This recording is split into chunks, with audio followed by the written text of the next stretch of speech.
May napakaganda pong kwento tungkol po sa isang maliit na bata na 5 years old. Isang araw, siya po ay pumunta sa isang drugstore at may dala-dala po siyang pera, nilagay po sa counter. Sabi po sa pharmacist, "Sir, meron po ba kayong binebentang gamot na himala?" Nagtataka, ito pong pharmacist. Anong ibig mo sabihin? Sabi po ng maliit na bata, "Sir, ito po lahat ng naipon ko. Nag-iipon po ako para makabili ako ng bisikleta. Pero ngayon po, may sakit yung aking ina. Sabi po ng doktor na tanging himala na lang po ang makakapagpagaling sa kanya. Meron po ba kayong gamot na himala?" At sabi po ng pharmacist, "Bata, walang himala dito. Pero kung gusto mo ng himala, libre lang. Tabi ng drugstore ay may simbahan. Pumunta ka kay Jesus. Magdasal ka sa Kanya. Dahil si Jesus lang ang doktor na makakapagbigay ng gamot ng himala sa iyong ina." Dali-dali po itong bata tumakbo sa simbahan. Dala-dala yung kanyang pera. At nakita po niya itong larawan ng ating Panginoon nakapako sa krus. Tinapon po yung pera doon sa paanan ng ating Panginoon. Sabi, "Jesus, ito po yung ipon ko. Hindi na po ako bibili ng bisikleta. Tulungan niyo lang po yung aking ina. Hindi ko man po kayo matutulungan na bumaba dyan sa krus. Alam ko po, nahihirapan kayo. Alam ko po, maraming nagdadasal sa inyo. Alam ko po, busy kayo. Pero mahal na mahal ko po yung aking ina. Sige na po, tulungan niyo yung aking nanay." Pero kahit na paano po siya magdasal, tahimik lang daw po si Jesus sa krus.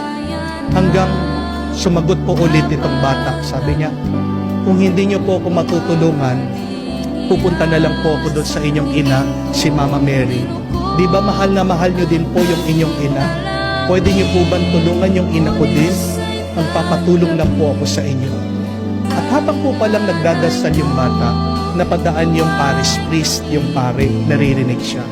At biglang lumapit doon sa bata, sabi, "Bata, kung magdadasal ka sa Diyos, makiusap ka. Huwag kang mag-alala. Tutulungan ka niya kung mananalig ka." Naawa po itong parish priest, tinulungan po pauwi yung bata. Sabi po ng pare, "Dalhin mo na yung pera mo. Basta't pagdasal mo yung nanay mo. Sige, pagdadasal ko din siya." At habang pauwi, kinekwento daw po ng bata yung nangyari, yung sinabi ng doktor na himala na lang ang magpapagaling doon sa kanyang ina. Kinwento po ng bata na pumunta siya doon sa pharmacist. Sinabi ng pharmacist na wala siyang gamot na himala, tanging si Jesus lang. At nung pag-uwi po nila doon sa kanyang bahay, nabigla po sila dahil wala yung nanay niya doon sa kama. Tumiiyak po yung bata dahil akala niya namatay na yung nanay niya at kinuha na ng punerarya. Hanggang nabigla po sila, itong bata at ang pare. Nung lumabas sila sa bahay, nakita nila yung nanay nakaupo dun sa hardin. Kakwento ng mga ibang kapitbahay.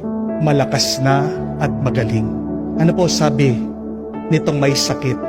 Sabi, "Anak, meron kang kaibigan na doktor na dumating. Pinuntahan mo daw siya. Napakabait niya. Sabi niya, huwag ka daw mag-alala. At binigyan ako ng gamot. Pagkainom ko ng gamot, lumakas ako. Kaya tinulungan niya ako dahil sabi nitong doktor, mahal na mahal din daw niya yung kanyang ina." At ito pong bata at yung pare, umiiyak. Nagmilagrong Panginoon. At ano pong sabi ng pare? "Tignan mo na, nauna pa ang Panginoon sa atin sa bahay." Narinig ka niya. Hindi po ba? Mga kapatid, naririnig din na Diyos ang ating mga dasal. Alam ng Diyos ang ating mga paghihirap. Alam ng Diyos ang ating mga suliranin. Matagal na yung problema mo o ngayon pa lang, alam niya yan, nakikita niya, naririnig ka niya. Kaya magdasal ka lang at manalig ka sa Kanya. Anong mabuting balita? Balikan niyo po ang unang pagbasa, napakaganda. Hindi kagustuhan ng Diyos na tayo'y mamatay. At hindi natutuwa ang Diyos pag tayo'y nagdurusa.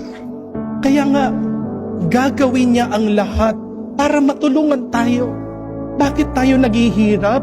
Anong paliwanag ng karunungan ng libro? Ito ay dahil sa masama at madalas kasalanan din natin. Pero kung gusto natin magkaroon ng kaayusan at kapayapaan at kabutihan ang ating buhay, anong kailangan natin gawin?